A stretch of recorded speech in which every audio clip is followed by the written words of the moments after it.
Sabres Live is presented by Seneca Resorts and Casinos. Nothing else comes close. We are going to overtime. Not much changing for the Sabres over the past week. 2 wins, 2 losses. They remain on the outside of the top 8 in the conference. They're 5 points back of wildcard Washington, but the Capitals have 4 games in hand. So the reality is, Marty, they've got 3 this week, no back-to-backs, 3 days off, and then 3 more games before the end of 2023. Is this a situation based on recent results where you're looking at Devon Levi to start playing all these games, or 90% of them, regardless? And we're not talking about back-to-backs here in the short term, but we can get into that topic coming up, simply because his numbers, his results are the best, the hottest this team has right now. I think looking at 3 out of 4 would be a good start. And obviously this is a little bit different for the Sabres because they only have 3 games this week and then there's a Christmas break, right? So, and then there's 3 games the week after coming back from Christmas. And there's a little bit of time between games. So yes, I would say at the very least right now it'd be 3 out of 4.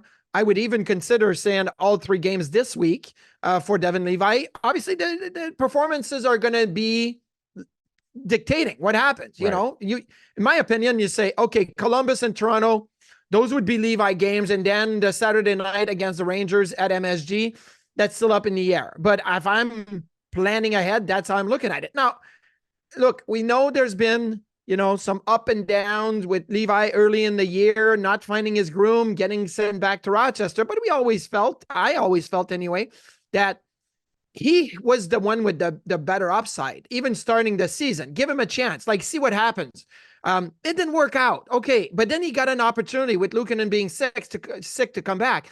And since Levi's return, he's second in the NHL in goal save above expectation. The only goaltender better than him since Levi has returned in the league is UC Saros of the Nashville Predators. Everybody else, you can look at every other goaltender, Demko behind Levi, Philip Gustafsson, who's played well in Minnesota, behind Levi, Jonathan Quick, who's had a fantastic start to the season, even in that time frame, behind Levi. Everybody is behind Levi. The only guy that's ahead is UC Saros. So yeah, you got to be able to use that to your advantage and try to get back to 500 before the Christmas break. So last week was, it was interesting before the road trip started, simply because we were kind of on this topic of goaltending, because Luukkonen was going to be getting the first game of the trip, which, based on lack of willingness by most teams across the league to ever play their goalies on back-to-back days, you were envisioning that, okay, this is then looking like a Luukkonen 2-game trip, and Levi's going to get 1 based on the fact the trip was ending with games on Friday and Saturday. Well, that's exactly how it played out. And yet, despite Levi being the hotter goalie coming in, Levi only played 1 game, got the win, and they lost the other 2. This is not all about goaltending. It's me asking you, when did goaltenders stop becoming athletes? And this is I'm sitting there going, no. I had to research with the NHL because we simply don't see it. And I'm thinking, when was the last time we had a goalie play on back-to-back days and get 2 victories? And it was Michael Hauser in the 2021 COVID year, which almost doesn't count. And that's no disrespect to Hauser. It's the fact that nobody was traveling. They were playing the same team in back-to-back games on back-to-back days, and everything was different, right? Yes. So you have to go all the way back to Chad Johnson in 2015, but that's with a home game one night and a road game the next. To have a goaltender win on back-to-back nights in different road cities, you have to go all the way back to Ryan Miller. 2012, one of my first ever road trips with the team, when he shut out the Ducks and Sharks on back-to-back nights. And I'm just sitting here going, am I old and I just don't understand nowadays, goalie usage? Help me make sense of all this. First of all, I'm sorry, I'm a ride a hot hand guy. Yes. Okay. First of all, goalies are incredible athletes. And so it doesn't matter. It doesn't matter if they play on back-to-back or not. Incredible athletes. 2, so here's where, using data at times to look at, okay, goalies in back-to-back, right? How is the data suggesting how they play in the first game, how they play in the second game? We don't have enough data because not enough goalies are being put in that situation. And the data obviously trends a little bit on the negative side when you look at goalies that play on back-to-back nights when it comes to the second night. But listen, it's not all on the goaltenders. Often it's your team also doesn't play the same way and they have to. So it's a whole team concept for me when you have back-to-back games, right? I'll go back to John Tortorella's quote in the locker room one year. You can make yourself tired by telling yourself you're tired, or you can make yourself energized by telling yourself you have energy. Which one do you want to be? Like, I understand you're not always going to be full of energy, but I think that we are definitely trending in the wrong direction when it comes to using goaltenders on back-to-back nights. And it's not because it's easy to play on back-to-back nights. It's not. Listen, it's not. But it's not physically. Harder? It's not physically that it's harder. It's not. It's mentally, because you have to be in on your whole, like, I'm preparing for a team and then I'm preparing for another team and you're on for 48 hours. But if you're winning, doesn't it make it easier? But here's the thing. Long term, I believe it makes it easier. Why? Because let's just take, for example, that Levi would have played over the weekend on Friday and Saturday, right? Back to back. And then you say Tuesday, it's not going to be your game. You're going to be playing Friday, Saturday, and then Thursday, Saturday again.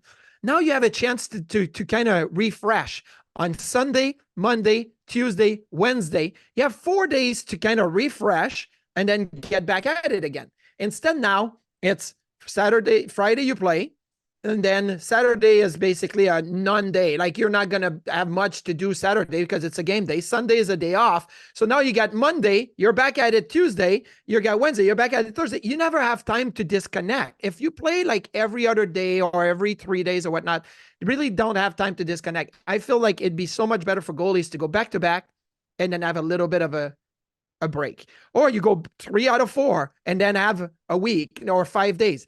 I really feel that we're overthinking the back-to-backs and the goalie situation. And I think that's a trend around the NHL, but nobody has answers. Nobody has really like concrete answers of saying, hey, you know what? Like, it's back-to-back. I'm going to use both goaltenders. I would do it the opposite. I would go the total opposite, use my one guy on back-to-back and then play my backup on a Tuesday night when you have time to really refresh and focus about it. I would excuse science. I would simply ride the hot hand. When Ryan Miller won those back-to-back games on consecutive days on the road in 2012, Ryan played 22 of the final 24 games that season as the team went 15-5-4 in their push for a playoff spot. Yeah.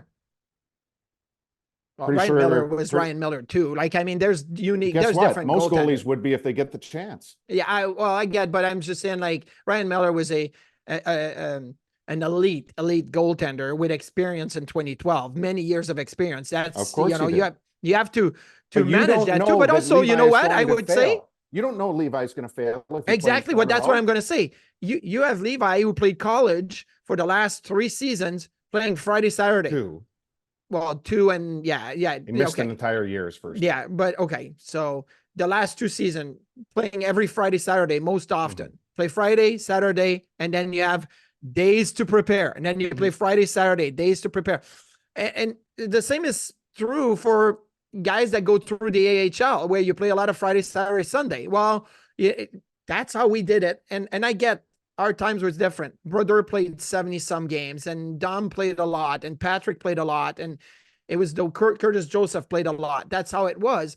But we went from those guys playing so many games to then, okay, we got to take take everything back and not play on back-to-back, to now want to find a happy middle. I'm saying, don't worry about the back-to-backs. Now, if you play a guy 16 sets of back-to-backs throughout the season, okay, at the end of the year, you may be in a different situation. 12.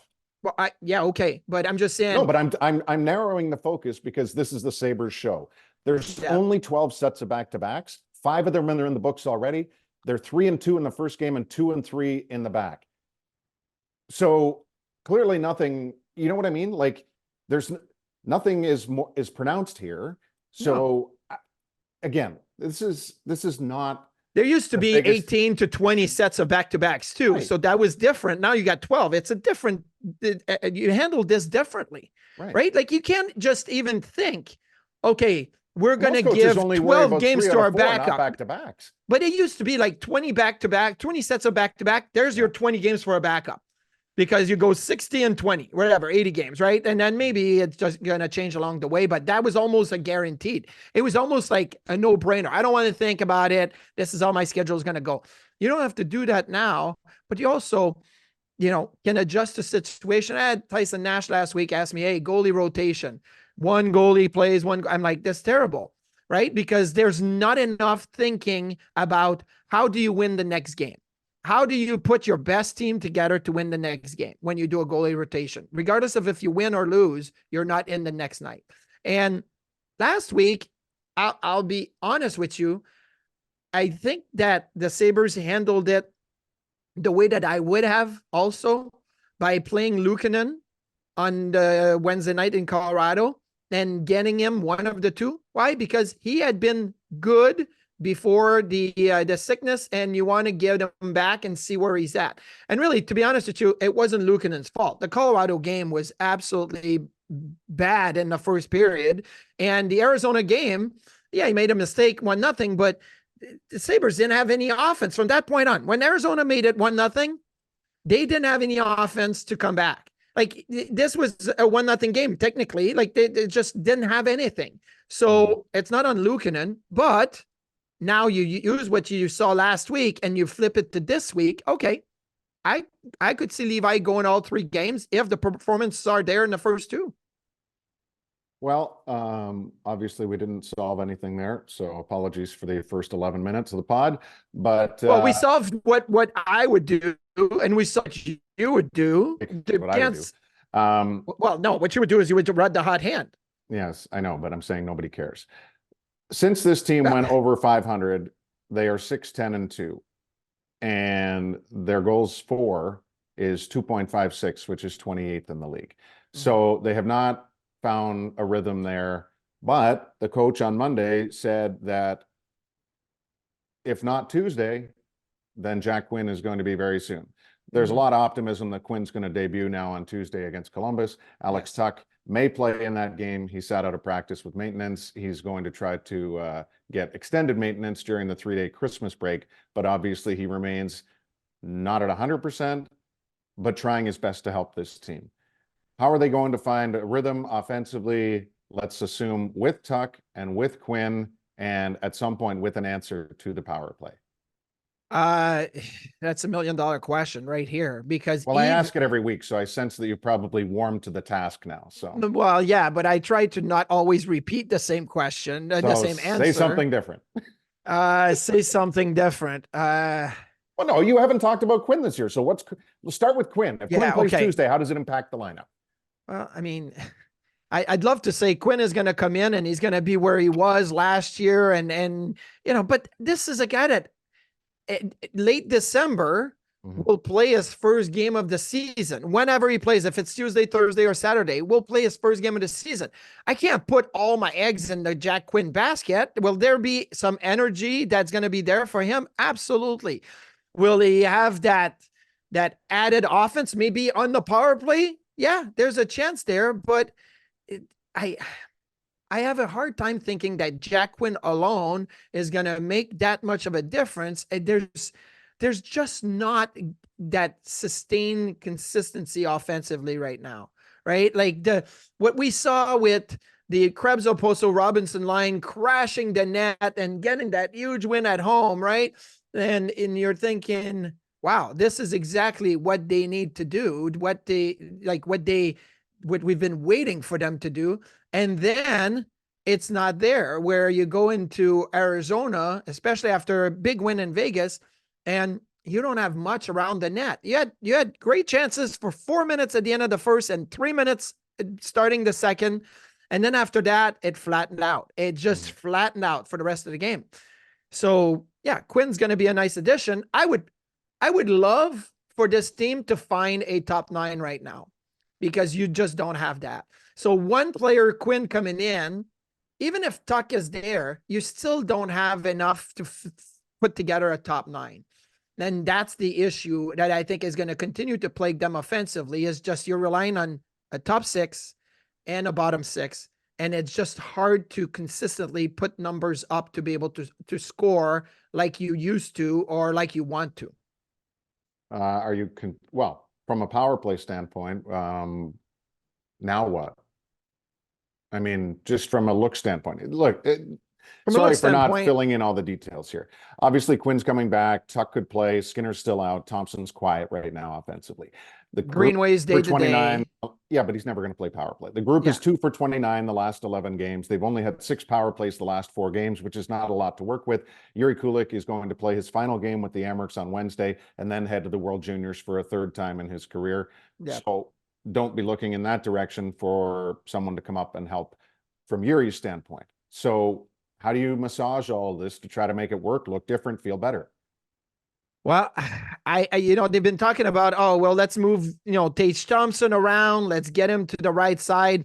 I would put Jack Quinn on the right side. I would have Quinn on the right side because then it's a right-handed shot that you can work the low play and you can have Thompson backdoor. I would have Thompson back to the left side where the one-timer is and maybe work away from Thompson, right? Like work from the right side of the ice. And maybe that's the impact Jack Quinn can have. But again, it's hard to ask him to say, hey, control a power play, be the guy on the half wall, have the play, right? Find a down low player, a net front guy, and have Thompson to the left flank. Maybe that's the look. Right now, who knows if Tuck is going to play on Tuesday night. So if you were to insert Jack Quinn into the first power play unit, you could roll Benson, Peterka, Quinn with Thompson and Dahlin. You could just swap Tuck for Quinn. If Tuck is going to play, maybe you just, Quinn slides in where Peterka was. You move Peterka to the other unit, and then you have 2 units that can go, back and forth. But I doubt that until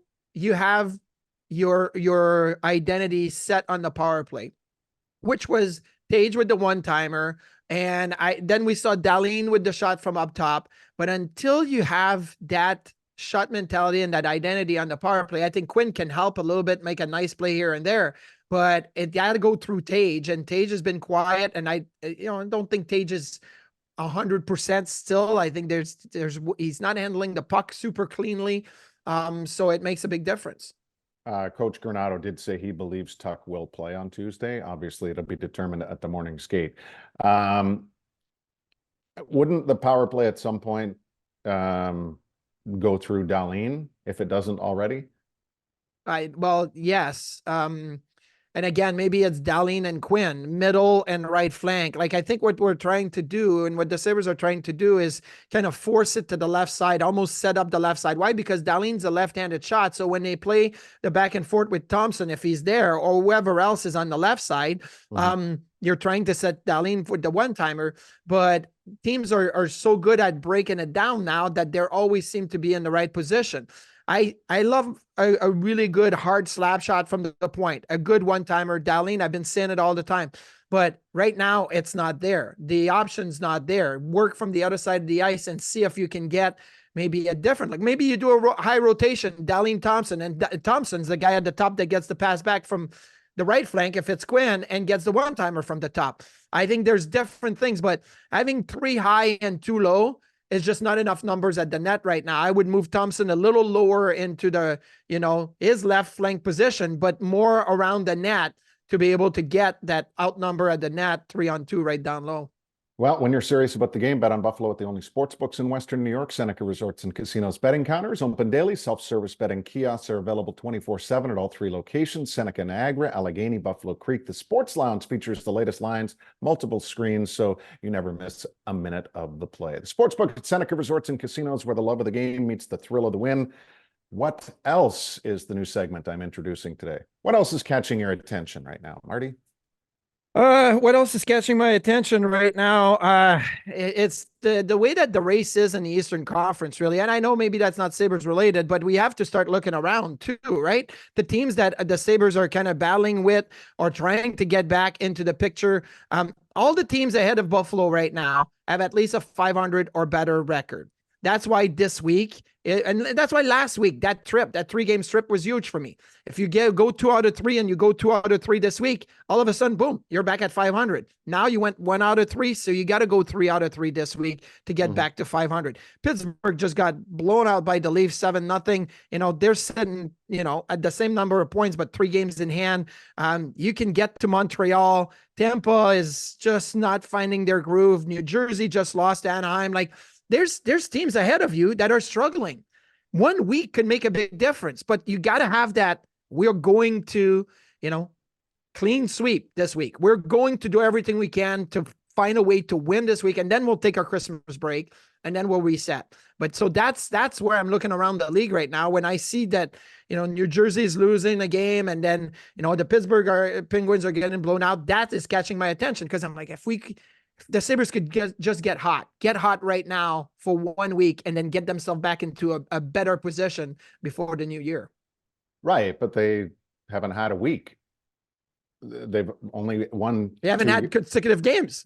Right. That's the thing. And so the Islanders have 2 regulation losses in 16. Toronto has 1 regulation loss in 15. The Flyers have 3 regulation losses in 17. The Capitals have 6 regulation losses in 23. There's a reason why they are, where they are in contrast to those teams right now. And some with the glass half full would say they're still really close. But I think it's going to take a lot longer to close the gap than 1 or 2 good weeks here. It's going to take longer, but it has to start somewhere. And that's been probably said so many times, like, oh, look at this week, big win against Vegas. Put 2 and 2 together, and then you have your second consecutive wins of the season. Sabres only had 1 time this year when they won consecutive games. The Chicago Blackhawks have not won consecutive games this year, but Chicago is where they are. They got Connor Bedard. They knew this was going to be the thing. It's not where the Sabres want to be and need it to be. So you're right there. And you talk about the Washington Capitals. The Washington Capitals, despite the fact they played 4 less games than the Sabres, have scored 20 less goals. Like, we were talking about the Sabres needing to find more offense, but there's teams that are still finding a way to win without scoring goals. Why? Because they're either getting really good goaltending or they're complementary. And I hate using that because that's a Bills thing, but they play complementary hockey. They win 2-1, or that's the way it is. And right now the Sabres are, even I think of Arizona again. It's a 1-0 game. You just got to find a way to score 1 or 2. That's it. That's the game right there. And you can't do that. That's why the Sabres right now are so far behind. Shayna Goldman at The Athletic had an exhaustive piece on Ovechkin's trials this year. It is out now as for why he is in a career-long goalless drought of 13 games. What I found really interesting was watching the Capitals last night. So Kuznetsov has had a great deal of pressure and disappointment the last few years. Okay. But he's been ultra consistent in his shootout attempts until recently, when he came in with the same move and got real close to the net, and Scott Wedgwood was effective in poking it away from him. So last night, Kuznetsov actually came in from the left wing instead of the right and chose to shoot earlier and made it look easy. And I was like, leopard spots changing. I thought it was really impressive for a guy who's been under the microscope, been scratched, been ineffective, almost a lightning rod because Ovechkin's going to be, people are going to cut him as much slack as humanly possible, right? So it was very interesting that Kuznetsov changed it up and was able to get them the win by scoring that shootout goal. So, but again, like, what was that game? It was a 1-1 game. It's a 1-1 game that they win a shootout, right? Like, could that have been the Arizona game for the Sabres? Of course it could. Make it 1-1. But that's why you can't easily dismiss the mistake that Luukkonen made. Yeah. You know what I mean? It's sports. Like, people are going to gravitate to the unfortunate moment. And Luukkonen would be the first to tell you that. Like, he's not going to excuse himself from taking blame. No, you can't overlooked that mistake. It was a huge mistake after a Sabres shift in the offensive zone for a minute and a half, right? Well, the mistake was the shift not producing. So that's a mistake. But when you see the highlight, what are you going to see? You're going to see Luukkonen go behind the net and mishandle the puck, and it's in the back of the net, Clayton Keller, right? Mm-hmm. But these are the types of game this year where the Sabres have not been able to do what Washington did the other night. It's a 1-1 game, win it in a shootout. A 1-1 game, win it in overtime. Find the way to push it to the extra here. Haven't had a lot of it and haven't had a lot of success in it. So that's the big difference when it comes to the way that the records have gone for Washington and Buffalo. You think the audio has been terrible this podcast because my headphone has been hitting my Bandits quarter zip? I haven't heard it once. No, but you probably wouldn't hear it. So all apologies to everybody who does hear it when we actually run this thing back. I think it's been all good. I didn't hear it, and I'm good. I got those things stuck in my ear like Patrick Roy's Canada Cup rings. Not as stuck as Brian Duff's earpiece where I had to perform. I don't remember what the surgery is called now, but I did have to perform ear surgery. You're one hell of a doctor. You don't even know what you're doing. I read a book, Ear Surgery for Dummies. That's what I did. Well, imagine if it had gone wrong, what our gift exchange would have looked like on Saturday night. I would have gotten you a plastic or a rubber ear to fit on top of it just to keep there. I thought about getting that, but where do you find a rubber ear? I don't know. Bring it out at Halloween. I'm sure you'll find it. I'm sure we will, but no, okay. So I'm looking at other names on that incredible list of Sabre goalies winning on back-to-back days in the last decade. Enroth a couple of times, Miller multiple times. That Michael Hauser moment was pretty cool in 2021. It was awesome. Yeah, it was obviously, like you mentioned, it's a different thing. But did we learn anything from that situation? How, depending on the travel, depending on the actual moments in the season, where you can go goalie on back, because they used to play 3 out of 4 with the same team, and often you wanted to set the tempo, so you'd play the first 2 games, and some teams use same goalie the first 2 games because they wanted to go 2-0, and then we're gonna figure out what happens in game 3. Right. One of the Miller instances was actually the first 2 games of the season in 2013. He played at home against Philly and played the next night in Toronto, and again, like that's what you would expect, right? And I just. Like, I get it. They're looking for the next Ryan Miller. I fully understand that. But it wasn't very long ago, and multiple times, where you said, you're going to be at the 40-game mark here before you know it. Well, guess what? They're only 8 games away from that. Yeah. Time is rapidly being removed off of this calendar.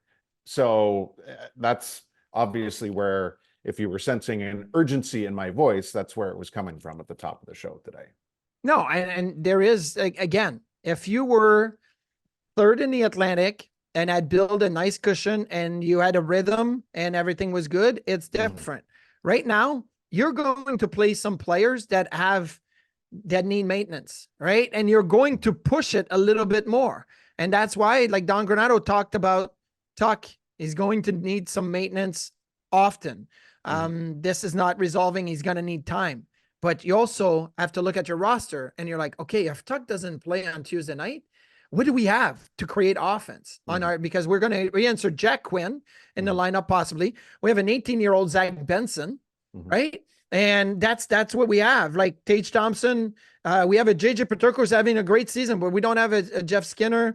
Dylan Cousins playing better. Casey, like that's what you have. So you're going to push a little bit. You're going to say, I'm good. I'm good to go. Tuck is going to say, I'm good to go. I'm playing. Quinn's going to say, I want to play.